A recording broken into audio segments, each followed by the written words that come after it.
Hi, today I have a special guest. It's Monica Wilde, the author of this amazing book, The Wilderness Cure, about living only on wild food for a year. How did it happen that you got this idea? Well, it's something I've been thinking of for a long time because I've been teaching foraging, and people always ask, well, could you actually do this for a whole year? And then when it got to like coronavirus lockdown, there'd been lots of things happening that made me think about food security. Mm, We had the beast from the east, which was that weather which made food go short in the shops.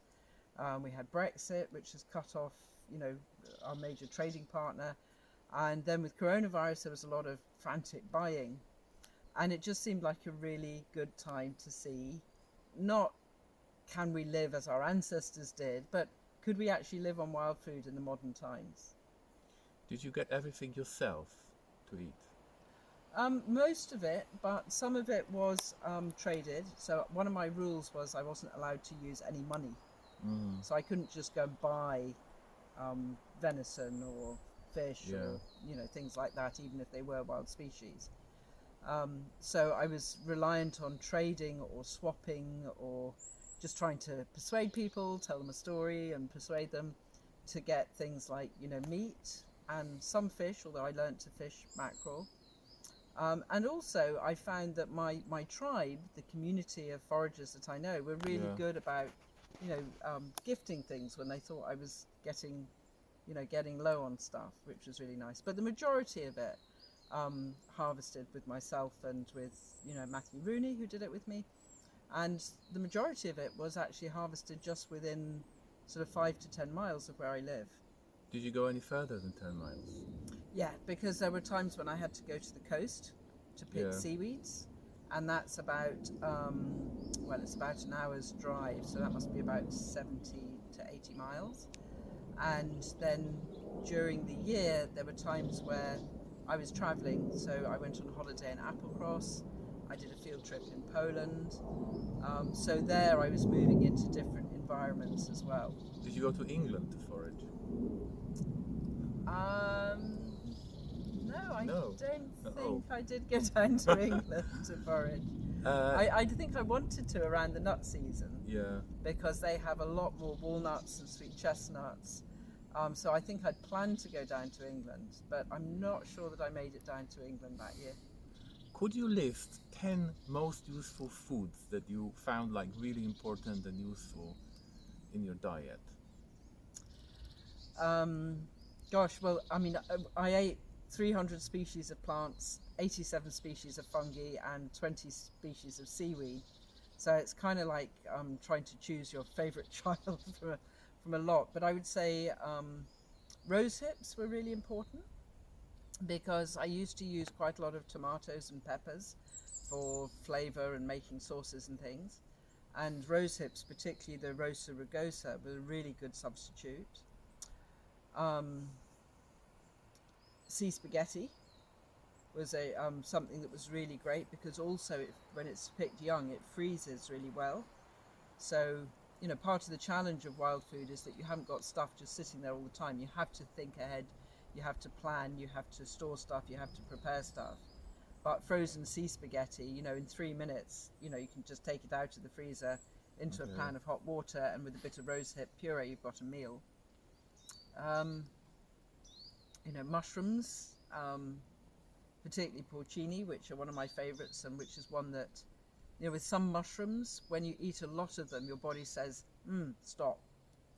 So like, I love chicken of the woods, but if I eat it day after day, my body goes, no more. Yeah. But porcini, you can eat forever. They are famous for having a lot of protein, so Oh, well, that yeah. could be it. How many's that? 4? So, nettle, pink purslane. Pink purslane was really important. What's the Latin name? Because we don't have it in Poland. Claytonia siberica. Mm. And that was really important because during the winter, and what happened during that winter was we had 48 days of consecutive snow, you end up in a situation where there's very little greens. Yeah. But pink purslane is something that it dies back in the summer when it's hot. But in November, once all the grasses have gone down, it comes up and it's really lush and it's tender and it's green during the winter. I would also add into that some of the sea vegetables, for instance, samphire and sea orac that grow along the coast, because in the summer Sea orac is the Latin name. it's atriplex. Atriplex. Yeah, and there's a group of them, and they do interbreed. So there's there's a narrowleaf Babington's prostate, but the atriplex. But what's important about them is that inland, when everything has gone to create flowers and seeds, and all the leaves are tough and fibrous, those plants are still succulent. Yeah. In the middle of summer, because summer was actually a much more difficult period than I thought, because there's this gap between the tender leaves of the spring having died back and the fruits coming, And the mushrooms. and then the mushrooms again. Yeah. Another thing you mentioned in the book is your microbiome. I find it very fascinating, and I think you are like a complete pioneer of studying the modern hunter-gatherer microbiome. What happened to your guts? Well, during that period, I was testing every time the food source changed. So about every 2 months, I did about 6 tests in total. And what I found was that my gut became super responsive. So I'll give you one example. During the winter, the oxalobacter, now this is a bacteria that breaks down oxalates in your food, was present at 0.03%. And that's actually at the high level of normal for most of the population. There's thousands of different bacteria in there, so 0.03% is fairly common. When I moved from the winter into the spring and started eating lots of young dock and sorrels and things that have very high in oxalates, instead of my body becoming upset and then having to cut oxalates out of my diet, what happened was that the oxalobacter increased to 3.6%, so over 1,000% increase in the amount that they took up. And we also noticed a correlation between other bacteria that digest mushroom fibers and things. I think in Matthew at one stage his went up to as high as 27% of his gut microbiome. Did his microbiome differ from yours? Yes, they were different to start with. We've had different backgrounds. We've got different sort of body heritage. He's very skinny. I'm a much, plumper person, and that's the way my family are, and it always has been. I lack Prevotella, which he has, which does make a difference to, body weight and composition. Although interestingly enough, during the summer, I'd had a lot of weight loss, and I actually then gained Prevotella out of nowhere, which I'd never had in my microbiome before. So there was this introduction of new species, which is very uncommon. And he has diabetes, but his diabetes reversed when he was doing the wild food diet as well. So, there were different effects. He lost, a few kilos, but not too much, and reversed his diabetes. I lost a lot of the extra kilos. And ironically, when I went then back to a normal, healthy vegetarian diet, I immediately put weight on again. So you have this tendency, like some people do. Yeah. And what about, did you experience any kind of health problems, any, sensations during the diet? Yeah, I think it takes a while to get the balance absolutely right, particularly when you're working at the same time, working all the way through this. And there were some times where I would feel a bit dizzy or a bit weak. There was one stage in the summer when I was getting like leg cramps and my hair seemed to be falling out a little bit, and I realized I was lacking in fats. So actually had to make a conscious effort to go and find include fatty fish in the diet in the summer. But there was nothing major, and I didn't get sick. I didn't get colds or flus or coronavirus or anything like that through that time. So anything that I did get was minor, and it didn't last long. It was easy to correct. Apart from the general lack of calories, the dizziness from like low blood pressure, or did you feel like you had low blood pressure? Did you measure your blood pressure? No, I didn't. Not blood pressure. Sorry, but the sugar levels. No, I didn't measure mine. You didn't? I've never had any sort of need to. But and I wasn't taking extra vitamins or anything like that. I think there was one stage where on one day I took some extra magnesium Okay. because I thought maybe the leg cramps had to do with not enough magnesium, but it turned out it was easily reverted when I introduced some fish and had some fat in the diet again. Do you think of going back to this diet? Yeah, definitely. Yeah.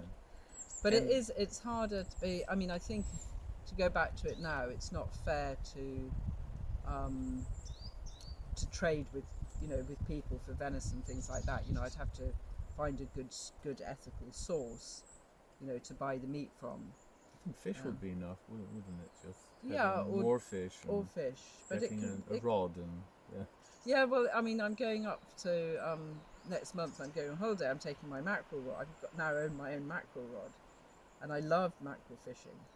What is the advice you would give to people wanting to copy your story, just doing it for themselves, maybe not for a year, but maybe for a summer, for a month?